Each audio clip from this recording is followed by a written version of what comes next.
Bonjour, aujourd'hui je vais vous présenter une solution facile pour corriger vos textes.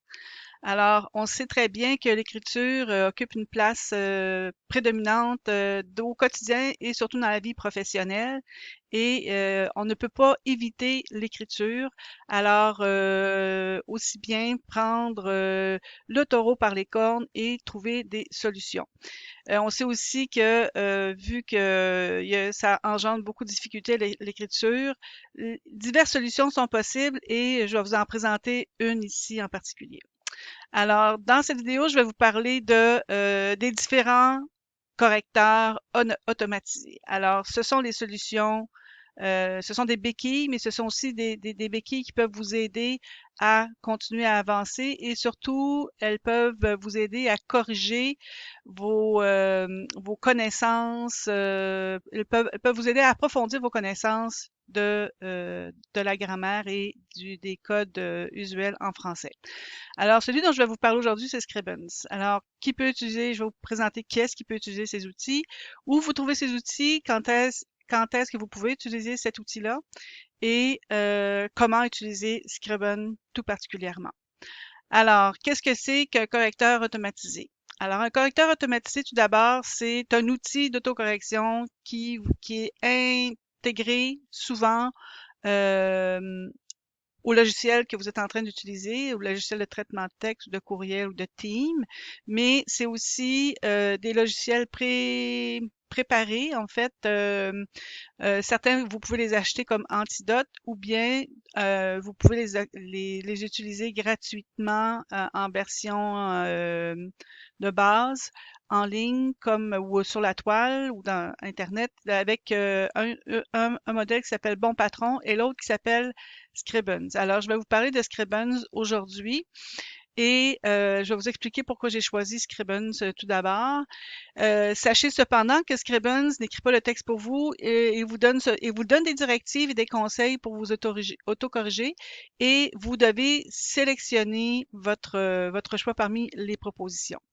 Alors, qui peut utiliser Scribens? Évidemment, ou Scribens ou n'importe quel autre outil. Une majorité de personnes dans le monde du travail utilisent ces outils-là et c'est très bien. Alors, vous pouvez l'utiliser lorsque vous êtes en texte de création, vous pouvez l'utiliser lorsque vous êtes en production de rapport, vous pouvez l'utiliser lorsque vous êtes en production d'un essai, par exemple, et c'est fort utile. Alors, où est-ce qu'on trouve cet outil-là? D'abord, vous allez chercher sur n'importe quel engin de recherche, vous allez chercher, si vous écrivez Scribens français, alors mot français est important, et vous allez trouver des options. Alors, c'est l'option ici qui est la première, c'est celle-ci, c'est l'adresse ici, et c'est important d'utiliser le bon Scribens parce que si vous n'avez pas utilisé français, par exemple, c'est possible que ici, avec, vous voyez le petit drapeau ici, c'est possible que vous ayez une autre version. Alors ici, vous voyez, vous pouvez, si jamais vous avez trouvé la mauvaise version, regardez ici quel drapeau est présent pour vous assurer que lorsque vous allez faire les corrections, ce sera les corrections proposées dans la bonne langue, finalement. Parce que vous pouvez aussi utiliser Scribens pour vos textes en anglais, par exemple. Alors, Scribens, vous voyez ici, il a des options. Ici, on va les regarder ensemble tout à l'heure. Puis, vous voyez qu'il y a un ensemble de couleurs, un code de couleurs qui est utilisé. Je vais vous présenter ça aussi tout à l'heure. Alors, quand est-ce qu'on utilise cet outil-là? Alors, évidemment, comme je le disais tout à l'heure, Scribens n'écrira pas le texte pour vous. Alors, il faut, dans les phases d'écriture, tout d'abord, on sait que au tout départ, je l'appelais phase 0, la préparation du terrain d'écriture passe par de la recherche, des lectures et une sélection d'informations. Et vous devez aussi penser en termes de l'intention de l'écriture, du public à qui vous préparer ce texte-là, évidemment. Et puis vient la phase 1. La phase 1, je l'appelle la version 1 aussi. C'est là où vous allez produire le brouillon du texte. Vous avez en tête, dans la phase ici, vous êtes nourri de différentes informations. Vous avez une idée vers où vous voulez préparer votre texte. Donc, vous vous lancez, vous avez votre texte, vos informations et vous écrivez tout ce que vous avez en tête, vous l'écrivez sans censure et au fur et à mesure que vos mots viennent. Alors, c'est important de ne pas vous censurer et la phase 0 ici va vous éviter d'avoir le syndrome de la page blanche. Alors, une fois que votre phase 1 est faite, le texte est écrit version 1. Alors là, c'est la phase 2, le temps d'organiser votre texte. Vous allez reprendre votre texte et vous allez le retravailler. Organiser vos idées de sorte que vous allez retrouver un flux, une cohérence dans l'organisation des idées. Alors ici, c'est probablement les idées principales, les idées secondaires et qui vont être présentes, mais il faut aussi s'assurer que vous avez bien élaborer la structure de votre texte, c'est-à-dire que vous avez pensé en termes de début, milieu, fin, ou encore en termes d'introduction, pardon, en termes de introduction, développement et conclusion.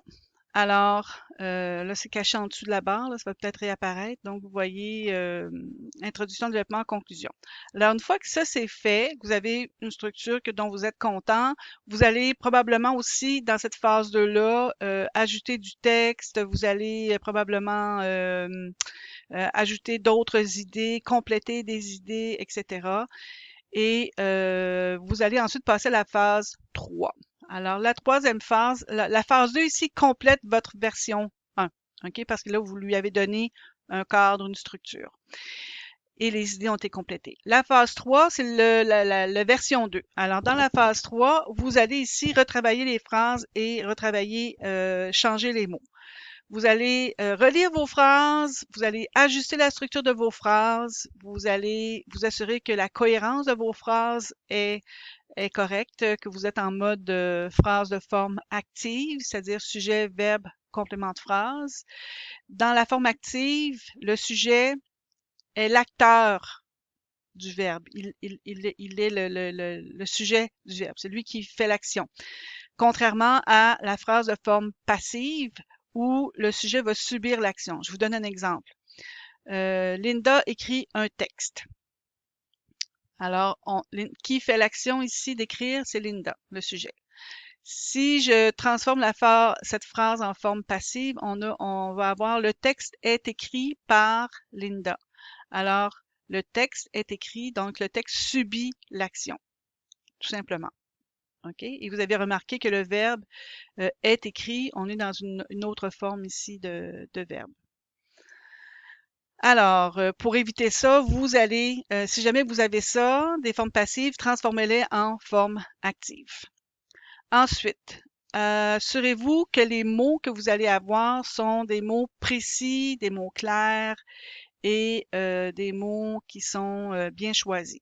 Alors, et vous allez ici éliminer les mots qui sont soit pauvres, vides ou bien erronés. Alors, les verbes, on parle de qualificatif ou d'adjectif. Lorsqu'on parle de verbe pauvre, par exemple, on parle de verbe être, avoir ou faire parce que ce sont des mots tellement imprécis qu'on va les utiliser à toutes les sauces et pourquoi utiliser ces verbes-là lorsque les verbes précis existent? Alors, sortez votre dictionnaire des synonymes, puis allez faire des recherches en ce sens-là. Pour les mots vides, on a des mots comme chose et affaire qui sont encore une fois mêlés à toutes les sauces et qui ne veulent rien dire et tout à la fois. Alors, il faut préciser vos termes. Et puis les termes erronés, anglicisme, régionnisme, barbarisme, je vous invite en fait à aller voir ce que ces mots signifient dans le dictionnaire, mais rapidement, les anglicismes, ce sont des expressions ou des structures de phrases empruntées à l'anglais. Régionalisme, c'est ceux empruntés qui sont propres à certaines régions. Puis, barbarisme, ici, ce sont une mauvaise utilisation du sens des mots. Alors, pour vous aider ici dans la phase 3 à faire la correction de vos textes, un truc que je vous propose, c'est de relire vos phrases à voix haute. Si vous n'arrivez pas à comprendre, à vous entendre suffisamment, vous pouvez aussi vous choisir un partenaire, un ami ou un parent à qui vous allez faire la lecture de votre texte et voir et demander si le texte est est cohérent. Il existe évidemment d'autres trucs, par exemple, commencer par la fin de votre texte ou commencer dans plein milieu de votre texte, ça va briser le rythme de lecture parce que vous lisez à voix basse puis vous dites ben non, mon texte est parfait ou vous ne le réalisez pas du tout, mais ça c'est une erreur. Donc, retournez à votre texte puis vérifiez si tout est correct. Une fois que ça c'est fait, alors là, vous allez avoir la version 2 complétée et la version 2 de la phase 3 en fait complétée et vous allez pouvoir passer à la phase 4. Alors, c'est-à-dire vous allez faire une sélection, un copier-coller de votre texte et vous allez le coller dans Scribens tout simplement pour corriger vos coquilles. Lorsqu'on parle de coquilles, on parle d'erreurs. Alors, lorsque vous êtes dans Scribens ici, vous allez à la version, je vais retourner sur le sommaire, ici je suis dans les...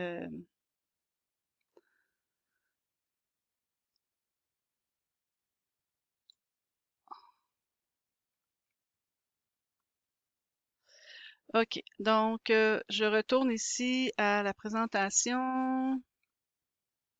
Alors ici, vous allez avoir dans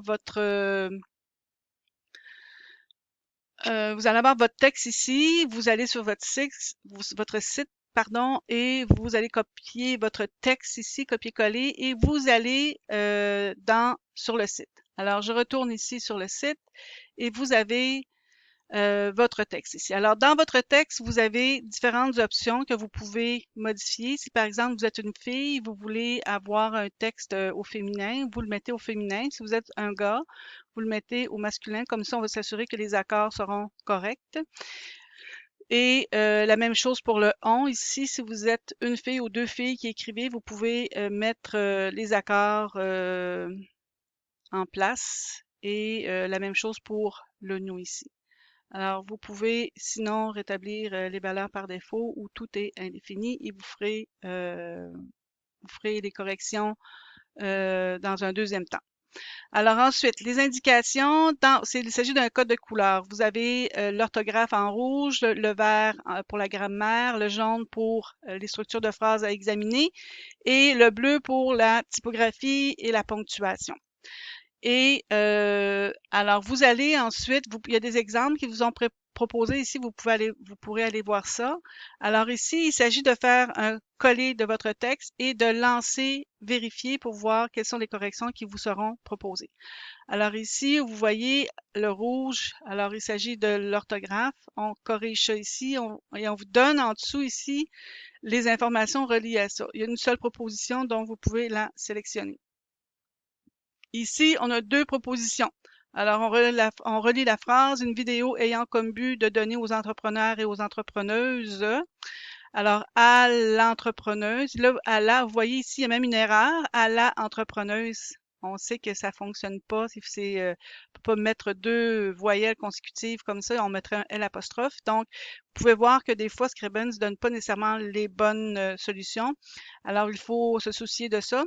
Et ici, aux entrepreneurs RES, ça ici, ça a plus de bon sens. Donc, accorder le groupe nominal entrepreneur est mal accordé. Vous pouvez aller voir la règle générale qui est proposée ici également. Et pour mieux comprendre ce qu'on vous propose. Ensuite, ici, les designers de toutes les entreprises. Alors, c'est une question ici d'accorder les groupes nominaux encore une fois. Vous pouvez aller voir les règles ici et ça va vous éclairer sur pourquoi vous l'avez mal accordé. Et la même chose ici avec important doit être accordé en genre et en nombre si le sujet est féminin. Le mot imagination est féminin, alors vous faites l'accord. Ensuite, on a la grammaire. Alors, chargé. Les designers de toutes les entreprises sont chargés. Alors, qui est chargé? C'est les designers. Et il s'agit du participe passé. Et il s'accorde en genre et en nombre avec le sujet qui est les designers, qui est masculin. En fait, ici, c'est là où c'est important de savoir qui sont les designers dont on parle. Sont-ils tous des hommes ou toutes des femmes? Et aussi c'est mix. Si c'est mix, vous allez marquer ça au masculin. Si ce sont toutes des femmes, vous pouvez le laisser comme ça. Et évidemment, si ce sont toutes du genre masculin, vous allez aussi le changer en EE, ES, c'est-à-dire. Maintenant, on va aller voir la ponctuation. Alors ici, typographie, ponctuation, on parle de l'abréviation. Mal écrite, on vous en propose une. Et ici, connaissance, il n'y a pas de point à la fin de la phrase, donc on l'ajoute tout simplement. Puis maintenant, on va aller voir les jaunes. Alors les jaunes, on a ici une information. Alors, une vidéo ayant comme but de donner aux entrepreneurs et aux entrepreneuses des conseils. Euh,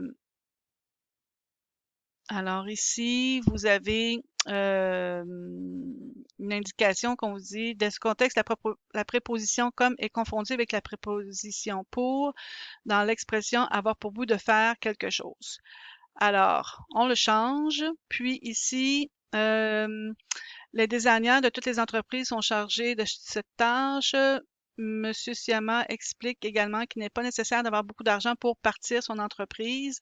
Alors ici, partir pour, alors ça peut créer un problème ici. Alors, il manque une préposition. Alors peut-être que le mot partir n'est pas le bon verbe.